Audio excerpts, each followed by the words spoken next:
Familia querida, el Señor les bendiga y les guarde. Dios juzga la injusticia. Primera de Samuel 25, del 36 al 44. Y Abigail volvió a Nabal, y he aquí que él tenía banquete en su casa, como banquete de rey. Y el corazón de Nabal estaba alegre, y estaba completamente ebrio, por lo cual ella no le declaró cosa alguna hasta el día siguiente. Pero por la mañana, cuando ya a Nabal se le había pasado los efectos del vino, le refirió su mujer estas cosas, y desmayó su corazón en él, y se quedó como una piedra. Y 10 días después, Jehová hirió a Nabal y murió. Bueno, aquí vemos un par de cosas. Lo primero es que esta mujer es muy sabia y muy prudente. Supo esperar el momento adecuado para informar a su esposo lo que había pasado. Segundo, vemos un esposo, dice la Biblia, ebrio totalmente, que había preparado un banquete como el de un rey. No quiso dar, digamos, una pequeña limosna a los hombres que le habían cuidado y que le habían guardado su rebaño y sus posesiones. Pero dice la Biblia que para sí mismo él hace un banquete como de rey. Estos días me tocó predicar en la iglesia sobre las 7 señales del Apocalipsis. Y la primera de la que habla la Biblia es, mirad que nadie os engañe. Es decir, Jesús dice, no se dejen engañar, porque vendrán muchos en mi nombre y a muchos engañarán. Y luego habla de otra señal que le llaman la apostasía, es decir, la negación de la fe. Va a venir un gran derramamiento del Espíritu Santo, pero a la vez va a venir, dice la Biblia, un gran engaño, donde inclusive en los púlpitos se va a estar predicando doctrina de demonios. Y dice que mucha gente se van a amontonar y habrán maestros, falsos maestros y personas que van a querer escuchar lo que ellos le quieran decir, no la sana doctrina. ¿Ok? Y entonces, pero también habla de otra señal que dice que por haberse multiplicado la maldad, el amor de muchos se enfriará. La maldad, dice la Biblia que en los días de Noé el pensamiento de los hombres era de continuo el mal. Entonces, la señal de la maldad habla de la perversión humana, lo mismo que pasó con Sodoma y Gomorra, cuando la gente quiere darle la espalda a Dios. ¿Ok? Y otra señal es que dice, habrá hombres amadores de sí mismo. Sí mismo en inglés se dice self, de ahí viene la palabra selfie. Cuando tú te tomas la foto tú mismo y lo que tú quieres exhibir es a tú mismo. No, yo no estoy diciendo que los selfies están malos, pero que esa es una de las señales del fin, el amor a sí mismo, donde ya no hay amor hacia los padres, hacia otros, hacia aquellos, donde ya la gente solo piensa en sí mismo. Ayer vi una noticia de un niño de 10 años que los papás le quitaron la tablet y él agarró y se colgó porque los papás le quitaron la tablet. ¿Ok? Y usted sabe lo que dice la Biblia para personas que se matan a sí mismos. Entonces, esto es parte de lo que se estamos viviendo en estos tiempos, donde el egocentrismo, donde tal vez culpa de eso tenemos los padres al criar a nuestros hijos pensando que ellos son los príncipes y las princesas y que nosotros somos sus servidores, y no es así. No es así, tenemos que criarlo. Dice la Biblia, bajo la disciplina y bajo la amonestación del Señor. En el caso de Nabal, él es un hombre que piensa en él y que es ingrato y que actuó injustamente, porque de hecho habían y hay leyes de parte de Dios en el Antiguo Testamento que dice, cuando ciegues tu mies, no cegarás hasta el último rincón, sino que lo dejarás para la viuda, para el huérfano y para el extranjero. Pues él violó eso y él conocía esto, para él como un hombre judío, él conocía bien la ley de compartir, y tú y yo también la conocemos. Jesús habló del buen samaritano, ¿verdad? Y entonces es un buen consejo siempre recordar que de lo que Dios te da, hay una parte que no te toca a ti, que le pertenece a Dios, y que uno tiene que pensar aún la parte tuya, cómo yo voy a administrar esto de una manera que honre a Dios, porque al final, la Biblia dice, Él te da el poder para hacer las riquezas. Mire, yo no me quiero salir mucho del tema en esta mañana, pero ese es uno de los versículos que yo uso para echar para adelante, para pensar de manera creativa. Yo uso algunos versículos medio raros que hay en la Biblia. Hay uno que dice, reparte a 7 y aún a 8. Es decir, si tú vas a buscar un trabajo, si tú quieres emprender un proyecto, no te conformes con una opción. En Israel, cuando se hablaba de 7, se hablaba de lo máximo. Pero la Biblia dice, reparte a 7 y aún a 8. Es decir, piensa en 7 y aún en 8 posibilidades. Riega 7 y aún 8 currículos. Emprende de una manera y de otra. Piensa y dice, echa tu pan sobre las aguas, que después de muchos días lo encontrará, ¿verdad? Y la Biblia habla de ser esforzado, de ser diligente. Y yo aplico todo eso, ¿verdad? Entonces, en el caso de Nabal, él se olvidó de todos aquellos principios bíblicos y empezó a vivir según su propio criterio. Entonces, esto es un gran ejemplo para nosotros de recordar lo que dice la palabra de Dios y en base a eso tomar decisiones. Vuelvo y digo, no solo en cuanto a compartir a otras personas, sino también en cuanto a cómo nosotros nos manejamos en lo financiero, en cuanto a la misericordia y demás. Yo le decía ahorita que uno de los principios que yo uso es el que dice, Él te da el poder para hacer la riqueza. Usted oyó lo que dice, hacer. Dice, no para emplearte. O sea, no está mal ser empleado y hay que prepararse para que si te empleas te paguen el mejor sueldo posible. Pero dice hacer. Una vez yo leí ese versículo y dije, aquí dice hacer. Es decir, ideas creativas que lo que tú hagas puede hacer que genere empleo, puede hacer que genere bienestar para otra persona. ¿Te entiendes? Y poco después yo, además por el consejo de otra persona, formé una firma de consultoría. ¿Ok? Y entonces, en los últimos 4 años he estado trabajando bajo mi propia firma de consultoría. ¿Ok?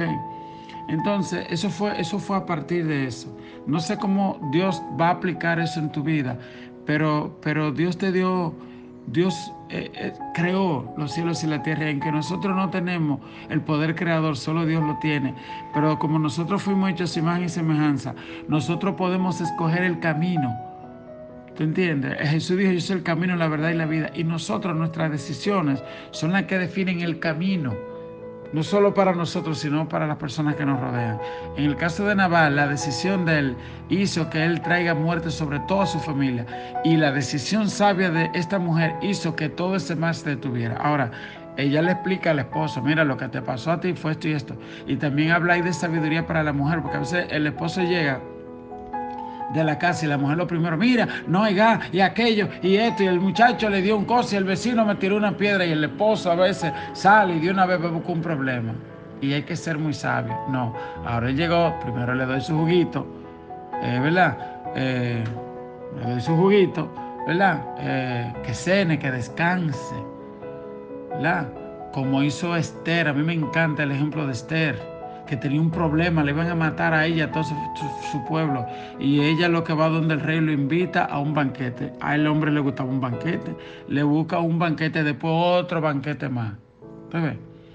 Entonces, este es el contraste entre una mujer sabia y un hombre necio. Y dice la Biblia que cuando él le dice, el corazón de ella se le quedó duro, de este hombre se le quedó duro, y 10 días después murió. Dice que Jehová lo hirió. Verso 39. Luego que David oyó que Nabal había muerto, dijo, bendito sea Jehová, que juzgó la causa de mi afrenta recibida de mano de Nabal y ha preservado del mal a su siervo. Y Jehová ha vuelto la maldad de Nabal sobre su propia cabeza. Y después envió David a hablar con Abigail para tomarla por su mujer. Y los siervos de David vinieron a Abigail en Carmel y hablaron con ella diciendo, David nos ha enviado a ti para tomarte por su mujer.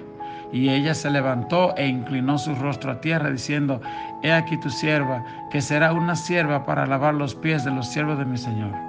Wow. ella, antes de que, cuando ella fue donde David, porque supo que David venía contra toda su casa, fue con mucho respeto y se inclinó y pidió perdón por lo que había pasado. Pero ahora ya es su esposa y todavía ella trata a David con una deferencia y dice, tu sierva, para lavar los pies de tu siervo. No le dice los pies de él, los pies de tu siervo. Y lo que vemos aquí es una mujer que sabe mucho de diplomacia, de tacto, ¿entiendes?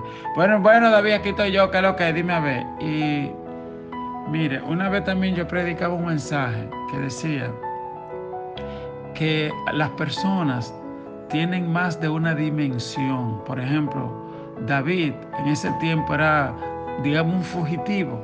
Él era un fugitivo. Uno puede decir, ese es lo que un fugitivo, Saúl, el rey lo quiere matar.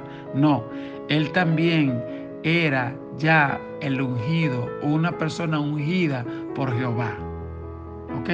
Ya él tenía otra dimensión, ya él no era cualquier cosa. ¿Estamos claros? Y él era el que había matado el gigante. Y los hombres de él lo respetaban. Y esta mujer sabía quién era ese hombre. Y entonces, por ejemplo, Basti, aquella mujer estaba casada con un rey. Bueno, mi marido, no, él era el rey de todo aquel pueblo. Y en la casa, ¿tú entiendes? Tú estás casada con una mujer. No, espérate, es además la madre de tus hijos y la que ha guerreado contigo y ha soportado, aguantó el hambre, la desesperación, los problemas, tus problemas, la aguantó y ahora están junto aquí.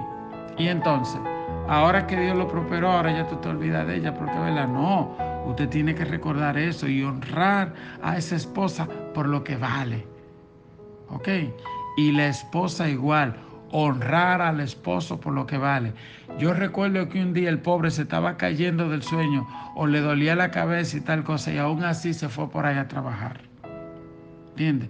Él no está aquí, pero hay que honrarlo, porque él está por ahí, el pobre, buscándosela, o los dos salimos por ahí buscándonos. Yo tengo que honrarlo a él, ella tiene que honrarme a mí. ¿Te ves? Y entonces, eso hizo esta mujer con David. Nunca dice que David lo ponía a ella a lavarle los pies a los siervos, claro que no. Ni dice que ella le lavaba los pies a David. Y si se lo lavó a ella, seguro que David se lo lavaba a ella también, porque es así. A su nombre, gloria. Entonces sigue diciendo, también tomó David a Ahinoam de Jezreel, y ambas fueron sus mujeres, porque Saúl había dado a su hija Mical, mujer de David, al Palti, hijo de Lais, que era de Galín. Lo otro que vemos acá es que a David lo dejaron sin esposa. El rey Saúl no solo lo quería matar, sino que la mujer que le dio, porque él mató a Goliat, después se la quitó y se la dio a otra gente. Y ahora David no tenía esposa. Y viene David y se casa con esta mujer, pero también dice que se casó con otra. Y allí hay un problema que es medio extenso para no meterse en esta mañana, pero es el tema de las esposas. ¿Puede un hombre tener varias esposas? Jesús habló de eso cuando le preguntaron sobre el divorcio. Y Mateo 5:31 también fue dicho, cualquiera que repudie a su mujer, dele carta de divorcio. Pero yo os digo que el que repudia a su mujer, a no ser por causa de fornicación, hace que ella adultere, y el que se case con la repudiada comete adulterio. Es decir, Jesús dijo, no.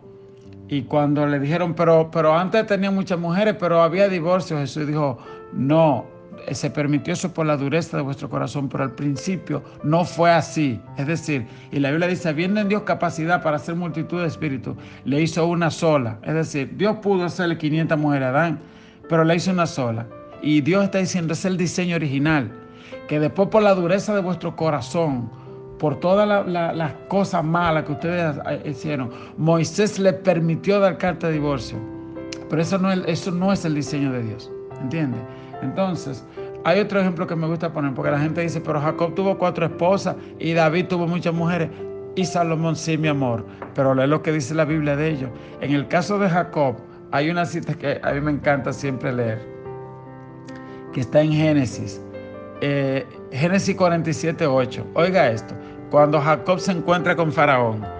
Génesis 47:8. Y dijo Faraón a Jacob, ¿cuántos son los días de los años de tu vida? Y oiga la respuesta de Jacob, el hombre de las 4 esposas. Y Jacob respondió a Faraón, Los días de los años de mi peregrinación son 130 años.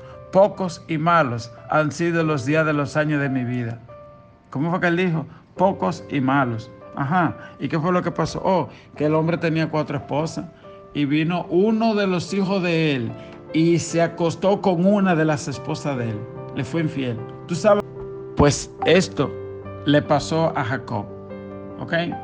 4 esposas, pero su propio hijo fue infiel con su esposa. David, que tuvo muchas esposas, también sabemos lo que le pasó. Que de hecho, uno de sus hijos violó a otra de sus hijas. Muchas cosas. Y por esto nos enseña esto la Biblia. Ahora, ¿cuál es el verdadero modelo? Bueno, uno lo puede leer en Tito, cuando Pablo, y Timoteo, cuando Pablo le dice, el obispo sea irreprensible, marido de una sola mujer. Ese es el diseño de Dios, tal como lo puso Adán. Amén. Así que Dios le bendiga, que el Señor nos ayude a ser sabios, que el Señor nos ayude a entender que Dios juzga la injusticia, como pasó con Nabal. Amén. Y que no usemos excusa para tomar decisiones equivocadas. Recordarnos que nosotros somos solo administradores de la gracia y de las bendiciones que Dios pone en nuestra mano. Dios te bendiga, Dios te guarde.